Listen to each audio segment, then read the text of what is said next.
ये तय है कि 2027 से पहले यहाँ पर समाजवादी सरकार होगी और जिस दिन समाजवादी सरकार बन जाएगी आजम साहब उसी दिन बाहर आएंगे। भारतीय जनता पार्टी के रहते हुए बाहर आना उनका नामुमकिन है। सारी समाजवादी चाहे वो आजम खान साहब के लोग हों, सभी लोग हमें लड़ा रहे हैं, हमें जन समर्थन मिल रहा है। आज 14 दिन हुए हैं हम लोगों को। अब पोजीशन ये आ गई है कि लोग जो हैं ये मौलाना के लिए कहने लगे हैं कि मौलाना 1 लाख वोट से जीत रहे हैं। चुनाव इतना इम्पॉर्टेंट चुनाव है कि ये किसी व्यक्ति विशेष का चुनाव ना होकर के ये देश और संविधान को बचाने का चुनाव है। बेगम साहब भी हमारे साथ में हैं, उनके पोते और नाती किधर जा रहे हैं ये उनका अपना मैटर है, लेकिन बेगम साहब हमारे साथ मजबूती के साथ खड़ी हुई हैं और बेगम साहब हमें लड़ा रही हैं और पूरी Congress party A to Z सारी पार्टी हमें सब लड़ा रही है। आदाब, नमस्कार, मैं वसीम अख्तर और आप देख रहे हैं द लीडर हिंदी। हम इस वक्त इंजीनियर अनीस अहमद खां के साथ हैं। आप उस लोकसभा सीट के प्रभारी बनाए गए हैं जिसकी पहचान कद्दावर नेता समाजवादी पार्टी के मोहम्मद आजम खां से है। एक टफ आपको टारगेट दिया गया है, वहाँ किस तरह के हालात हैं, बहुत सी ऐसी चीज़ें हैं कि जिनसे ये मैसेज हुआ कि समाजवादी पार्टी के अंदर कुछ ऐसा चल रहा है जो ठीक नहीं है। हम इसी तमाम चीज़ों को लेकर इंजीनियर अनीस अहमद खां से बात करेंगे, उनसे जानेंगे कि रामपुर में किस तरह का माहौल है और चुनाव को समाजवादी पार्टी किस तरह से लड़ रही है। अनीस भाई, जिस तरह से चुनाव शुरू होने से पहले समाजवादी पार्टी में बहुत सी चीज़ें हुई वहाँ रामपुर में, उसके बाद कई ख़राब बातें जो हैं वो पब्लिक तक भी गई और मीडिया तक आई। आप चूँकि वहाँ के लोकसभा प्रभारी बनाए गए हैं तो जो उसमें कन्फ्यूज़न भी है कि क्या वो सच हैं या जो विपक्षी दल हैं उनकी तरफ से फैलाई गई हैं, तो क्या है वहाँ का जो तस्वीर है? ये विपक्ष फैला रहा है और मैं 3 तारीख को अपनी टीम के साथ 25 लोगों की टीम के साथ वहाँ पहुँचा।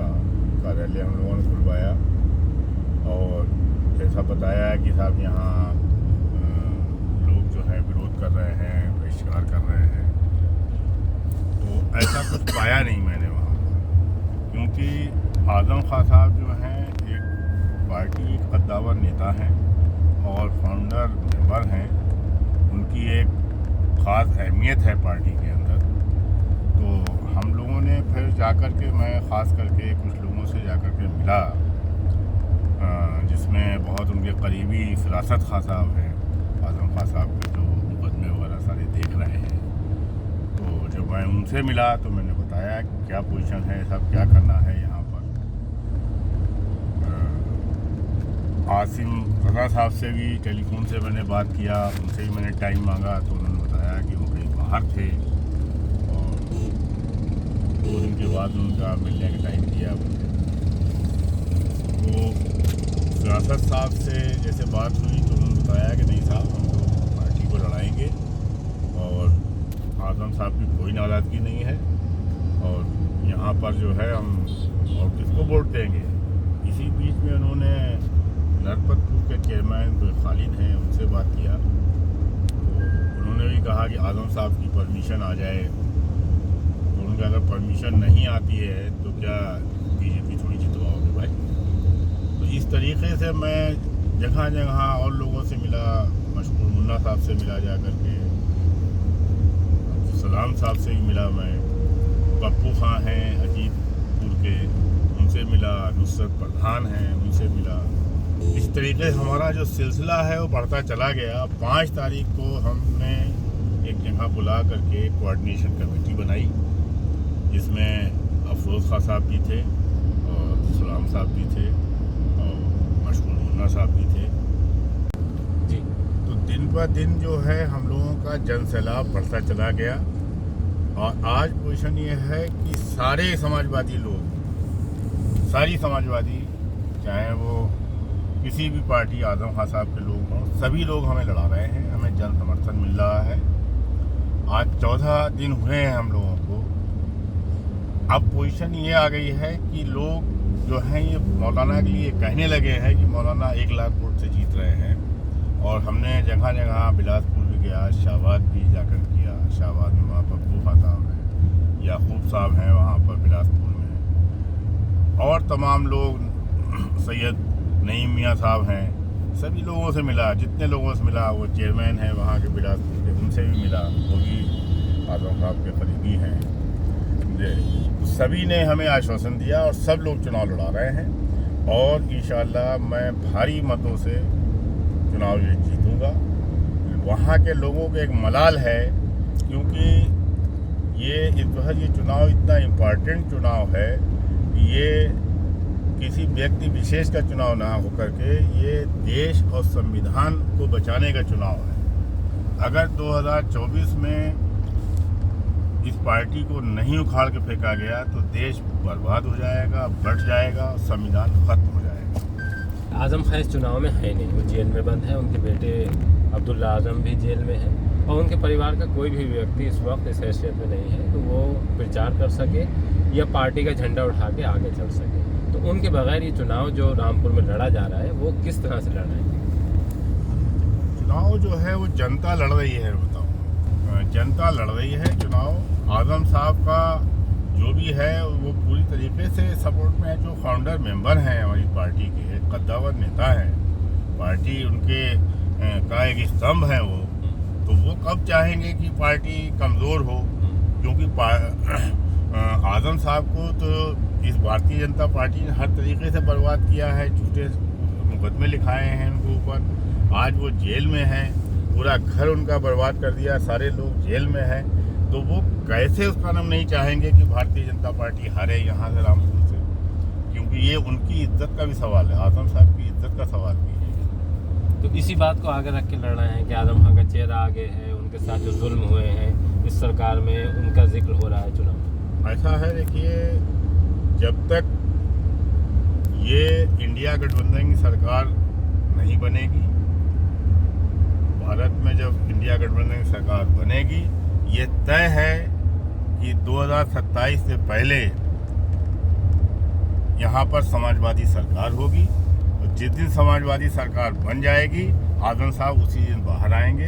भारतीय जनता पार्टी के रहते हुए बाहर आना उनका नामुमकिन है और समाजवादी पार्टी जब सरकार बनेगी तो आजम साहब बाहर निकलेंगे, इज्जत के साथ निकलेंगे और सारे मुकदमे जो भी हैं उनके सब झूठे मुकदमे हैं और वो उनके साथ इंसाफ होगा।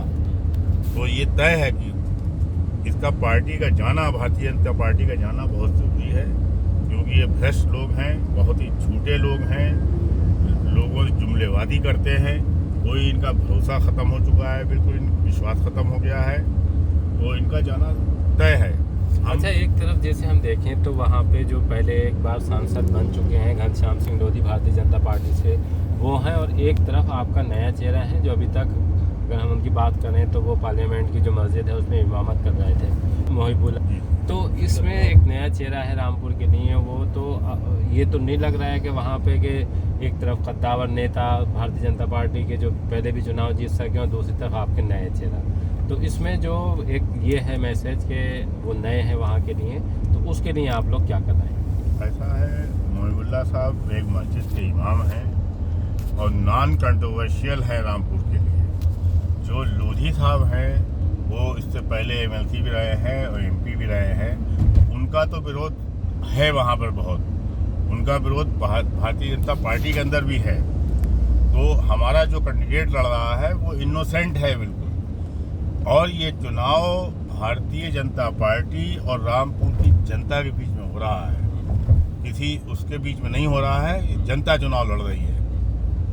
कांग्रेस की अगर हम बात करें तो वो आपके साथ है इस चुनाव में गठबंधन में, लेकिन देखा ही गया कि जैसे जो नूर महल है उनकी जो बेगम नूरबानो है, उनके बेटे नवेद मियाँ घनश्याम सिंह लोधी का चुनाव लड़ा रहे हैं और उनके नवेद मियाँ के बेटे जो हमजा मियाँ हैं वो भी अपना दल को छोड़ने के बाद अब भारतीय जनता पार्टी में शामिल हो गए हैं। तो ऐसे में जो कांग्रेस, चूँकि कांग्रेस में बहुत मजबूत रही है, मिक्की मियाँ की हम बात करें तो वहाँ से 5 बार के सांसद रहे हैं, उनकी बेगम सांसद रही हैं और एक बहुत बड़ा नेटवर्क रहा है कांग्रेस का। तो क्या जो गठबंधन है वो जिस तरह से कांग्रेस का रोल होना चाहिए था वो लग रहा है आपको, जो आप चूँकि वहाँ पे लगातार जा भी रहे हैं?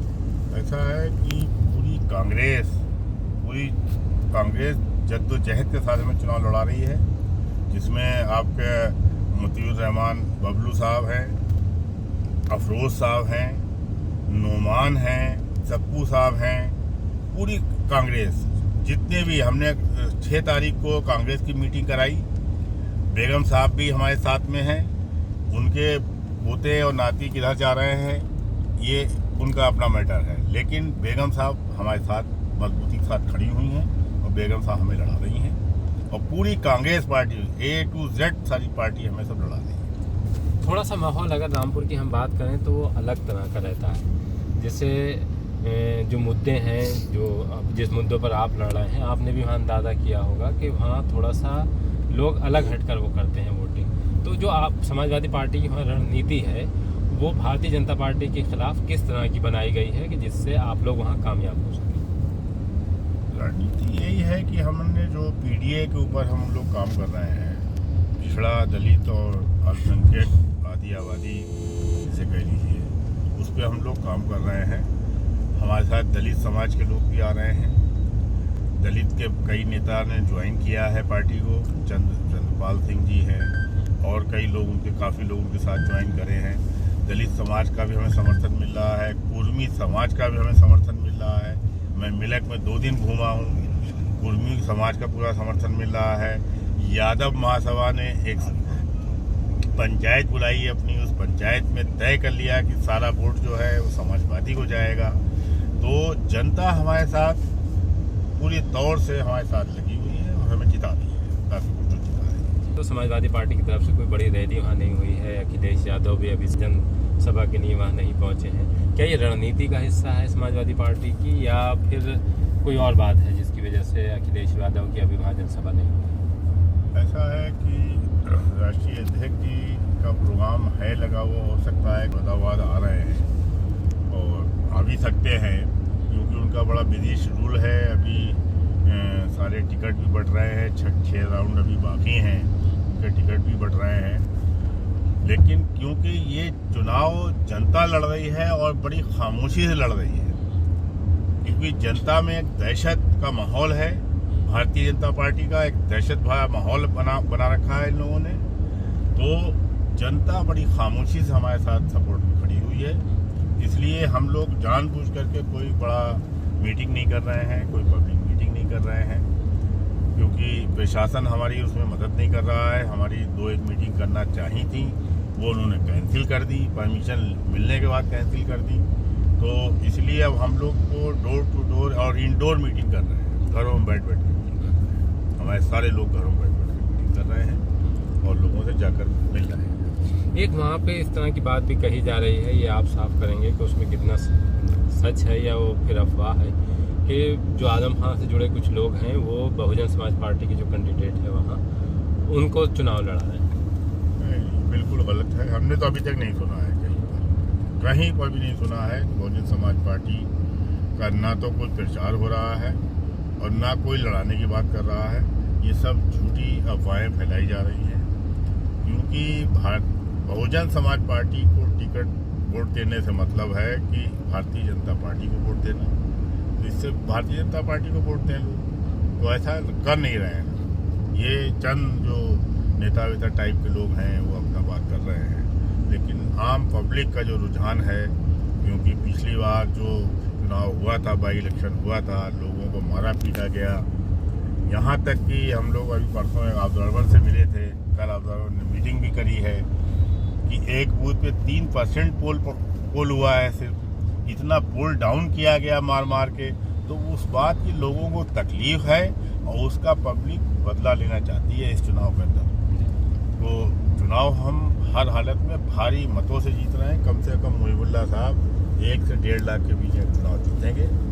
11वें राउंड से हम बढ़त पे चले जाएंगे। 11वें राउंड में हम चुनाव काफ़ी आगे बढ़ा के ले जाएंगे। तो अभी तक जो एडमिनिस्ट्रेशन का वहाँ रवैया आप देख रहे हैं, उससे आपको लगता है कि चुनाव निष्पक्ष होगा और जिस तरह की आपको शंकाएं हैं वो सामने नहीं आएंगी? चुनाव तो इस बार निष्पक्ष होगा, क्योंकि ऑब्जर्वर से जो हम लोग मिले हैं तो अभी कुछ इंस्पेक्टर्स वगैरह जो हैं बदमाशी कर रहे थे हमारे लोगों के साथ में, तो कल उनको भी हटाया गया है। कहाँ?